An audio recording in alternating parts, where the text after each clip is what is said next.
Okay, sa akin. Quiet.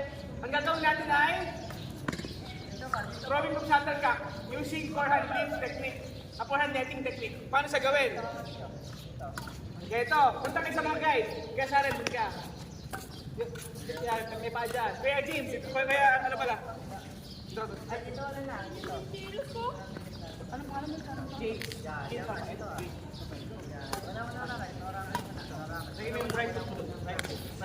Yan.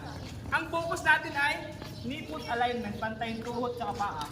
Huwag ganito ha, huwag ganito. Kamay sa iyo. Tapos, tutuhin yan.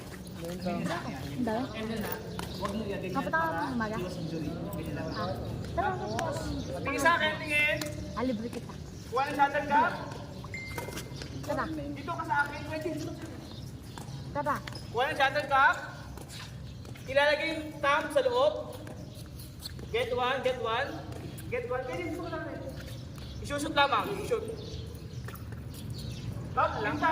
Yung thumb nasa loob. Go, shoot mo sa loob. Very good. Go, tuloy. Ka James, sa akin ka. Ito ka. Pantay mo yung leg mo. Hindi pa talaga yun ha. Go. Utang mo sa akin 30 eh. Pwede dito ka na. Sabi ako ito. Nagtap ko na. Galing. Tay, kuhin mo ulit. 3 sets, tatlong ulit. Oh. Tatlong ulit yun na, tatlong ulit. Pag mention nyo na lahat, Punta na. Tutulog nila sa get one and shoot inside the basket. Sa'yo pa nila. 6, total of 6. No, pwede rin. Get one.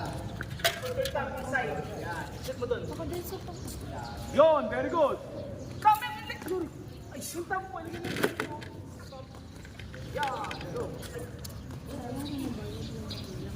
Go. Siya din, hindi siya 3 perita. sets po? Yeah, 3 sets kuya. Okay.